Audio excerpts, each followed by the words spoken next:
Welcome to Vitality VIP's Wellness Elite channel. Let's start. Hi, I'm Dr. John, and I support natural methods of treatment. In today's video, we'll talk about a diet that, as confirmed by scientific research, reduces the risk of cancer recurrence by over 50%. Before we begin, I have a request. If anyone would like to contribute to the growth of our community on this channel, all you need to do is click the subscribe button below the video, and then the bell icon that appears next to it. If you find my videos helpful, I think it's worth doing, as subscribing will also ensure that you don't miss out on other valuable videos. Thank you in advance, and let's get back to the topic. Dear viewers, less than a month ago, on February 15, 2023, it was once again proven that by following an appropriate diet, we can prevent ourselves from getting cancer again after treatment, or at least greatly reduce the risk. I intentionally used the phrase, once again, because numerous scientific studies over the years have consistently shown that a plant-based diet can decrease the risk of cancer recurrence by over 50%. By the way, the same plant-based diet also reduces the risk of developing cancer in the first place. However, before we move on, there is one important note to make. Unfortunately, the term plant-based diet can be misleading as it may lead people to believe that this diet only involves consuming plants. This is not entirely accurate. A plant-based diet involves consuming mostly plant-based products, approximately 80 to 90%, and a smaller portion of animal-based products, 10 to 20%. As such, we do not have to completely eliminate animal-based products to adopt a healthy plant-based diet that significantly reduces the risk of developing and experiencing cancer recurrence after treatment. Now, let's discuss the various health benefits of a plant-based diet in preventing cancer recurrence, and the latest scientific studies on this topic, as well as who can benefit the most from this knowledge. Let's start with patients who have had prostate cancer and have undergone various treatment methods. What is the extent to which their chances of not having a recurrence of the disease in the future increase based on their diet after diagnosis and treatment? As stated in a study from February 17, 2023, patients with prostate cancer who reported the highest intake of plant-based foods in their diet had a 52% lower risk of progression, meaning the development of the disease, and a 53% lower risk of recurrence compared to those with the lowest intake of plants in their diet. This data was obtained from a 7-year observation of over 2,000 men with prostate cancer. The conclusion drawn from this study is that the more plants and fewer animal products a patient includes in their diet, the greater their chance of preventing the disease from progressing or recurring. However, some may argue that one study does not significantly change the overall prevention of cancer. Nonetheless, this is just one of many studies that confirm the same correlations. In 2022, the impact of a plant-based diet on the progression and severity of prostate cancer was also evaluated. This time, the possibility of recurrence was not assessed, but survival and disease progression were evaluated. The group of participants in this study was almost 50,000 men, and it was found that a plant-based diet was associated with a 19% lower risk of mortality due to advanced prostate cancer and a 42% lower risk of developing an advanced form of the disease in men under 65 years old. Just a quick reminder, if you haven't already subscribed to our channel, click the button below to get more interesting knowledge about your health. In a study from 2022 titled, Association of a Plant-Based Diet Index with Prostate Cancer Risk, we read that higher consumption of plants was associated with significantly lower risk of fatal prostate cancer. And to preempt the thoughts of skeptics, they may argue that a plant-based diet only positively affects prostate cancer and has no impact on other types of cancer. However, this argument is misplaced as we have dozens of other scientific studies, a few of which I will mention today, that prove that a plant-based diet not only prevents the development of many types of cancer but also increases survival rates after diagnosis.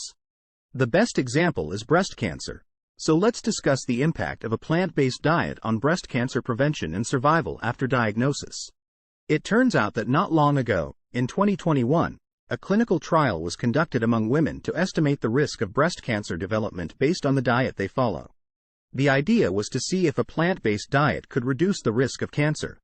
In the study titled, Association Between Plant-Based Dietary Patterns and Breast Cancer Risk, we read, in summary, the results of this study indicate that greater adherence to plant-based and healthy diets was inversely associated with breast cancer risk, while an unhealthy diet was associated with increased risk. And before I prove to you that a plant-based diet not only reduces the risk of breast cancer but also increases survival in women with diagnosed cancer, I need to pause and say, or rather shout, which component of a plant-based diet has such a beneficial effect on our health? It turns out that an important component of a plant-based diet that prevents cancer development and recurrence is fiber.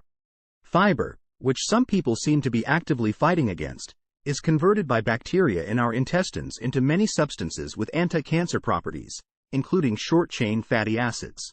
In diets with low fiber content and little diversity, the amount of short-chain fatty acids produced is 50% less than what an average person on a typical diet produces, and after just 1 month on such diets, the amount of these beneficial acids that protect us against cancer is reduced by over 50%.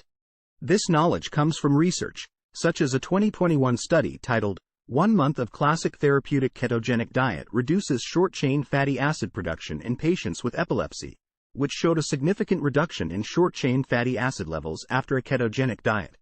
Furthermore, extensive research up to 2021 shows that short-chain fatty acids produced from fiber by gut flora play a crucial role in the development and prevention of cancer. In summary, up to this point in the film, we know that a plant-based diet reduces the risk of developing prostate cancer and its recurrence. We know that it also reduces the risk of developing breast cancer and that fiber is one of the main factors responsible for this effect, partly because bacteria in our intestines convert it into substances that protect us from these diseases.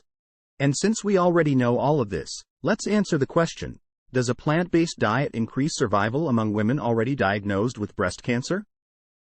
The answer comes from a fresh scientific study from 2021 titled, Dietary Fiber and Survival Among Women with Breast Cancer.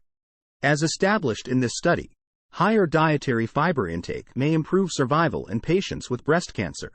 And now you know why the discussion of fiber, bacteria in the gut, and short-chain fatty acids came up before presenting this study, to tie everything together logically.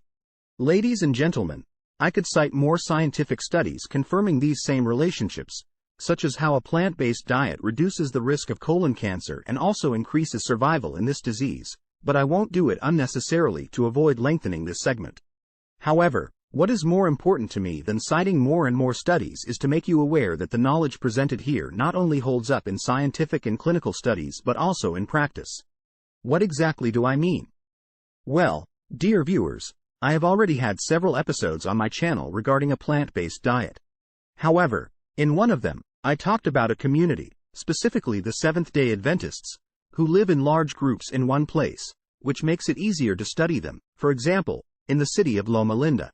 It just so happens that these people follow a typical plant-based diet, and the fact that they can all be found in one place, and data on their health is also located in one place, allowed for a scientific study, as I call it, in real conditions, in real life. It turns out that the scientific study, which was conducted precisely on this community that follows a plant-based diet, had the same results as studies that continue to appear anew and confirm the same correlation, that a plant-based diet reduces the risk of developing cancer and, in some of these diseases, increases survival after diagnosis. And to not be empty-handed, I will present the latest scientific study that brings together all those quoted today. In the 2019 study, we read, lower rates of cancer incidence and mortality from any cause in the Adventist cohort compared to the general population of the U.S. Census. In the text, we find information that the Seventh-day Adventist community has lower rates of all cancer morbidity, including breast cancer, colon cancer, and lung cancer by 30%, 16%, 50%, and 30%, respectively. So, summarizing today's episode, dear viewers, a plant-based diet reduces the risk of developing most cancers, and in some cases, also reduces the risk of disease recurrence. A plant-based diet is one that is mostly composed of plants, around 90%, and about 10% animal products. The effectiveness of this diet is supported by both scientific research and large communities living in urban areas who follow this diet. I encourage you to incorporate more plants into your diet, perhaps by trying a fruit or vegetable that you've never had before or haven't had in a long time. Additionally, let's try to include it in our daily menu in the future. Dear viewers, a plant-based diet not only reduces the risk of developing cancer, but also many metabolic diseases, including diabetes, hypertension, atherosclerosis, neurodegenerative diseases, mental illnesses, and many, many others.